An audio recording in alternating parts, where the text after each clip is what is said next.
দেখো না আমাকে কার মতো লাগছে বলো না, রেখা না মাধুরী? স্যার মাধুরী। সরি স্যার, আপনাকে আমার শুরু থেকেই নায়ক জসিমের মতো লাগছে। যদি বলতে তো আমাকে ওরা বলছে। পাড়ার খেলা শেষ। আমরা পুরা ইউনিভার্সিটিকে জ্বালাই, তুই আসছিস আমাদেরকে জ্বালাতে? উনি কি আপনার কিছু হয়? আমার বয়ফ্রেন্ড। বয়ফ্রেন্ড আপনার সাথে চিট করছে? তা আপনি জিজ্ঞেস করবেন, বলবে যে নোটস নিচ্ছিলাম রে। হাত ধরে নিশ্চয়ই কেউ কাউকে নোটস দেয় না। তুমি ওই মেয়েটার সাথে কি করতেছিলা? নোটস চাচ্ছিল। হাত ধরে কি করতেছিলা? অটোগ্রাফ দিচ্ছিল।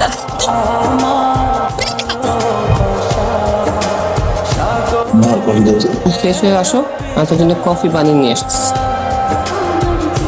প্রত্যেকে এটা নোট করে নাও এবং সলভ করে নিয়ে আসবা। আর যে সলভ করতে পারবা তাকে এটার পয়েন্ট অ্যাড করে দেওয়া হবে। আচ্ছা শোন না মেধা, তুই কিন্তু ম্যাপটা সলভ করে নিয়ে আসবি, হ্যাঁ? আমরা কপি পেস্ট করবো।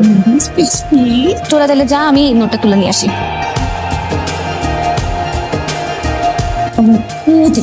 চলো তোমাকে দিয়ে দিই। তুমি এখনো যে সেক্সি। ওয়েটার। ইয়েস। রাজু, তুমি এখানে কাজ করো? জি, আমি এখানে কাজ করি, কিন্তু আমার নাম রাদিফ না। এই ম্যাথটা কে সলভ করছো? এনিওয়ে যেই করেছো তার ভবিষ্যৎ কিন্তু অনেক উজ্জ্বল। আর তোমরা শুনলে অবাক হবা যে এই ম্যাথটা রিসেন্টলি হার্ভার্ডে সলভ করা হয়েছে। তুই কি দিতে জানিস? আমি তোকে গতকালকে হোসেন প্যারাডাইজে দেখলাম, ব্যাংকে কাজ করতেছিল। তুই না কাজ করে আমি কি দেখছি জানিস? গতকাল স্যার আমাদের যে ম্যাথটা দিল না সলভ করতে, আমি দেখি ও একা একা ম্যাথটা সলভ করে ফেলছে। ওই ম্যাথ আমাদের বইতে নাই, আমি নিজ চোখে দেখছি ও একা একাই সলভ করে ফেলছে। চশমা পড়ছিলাম না।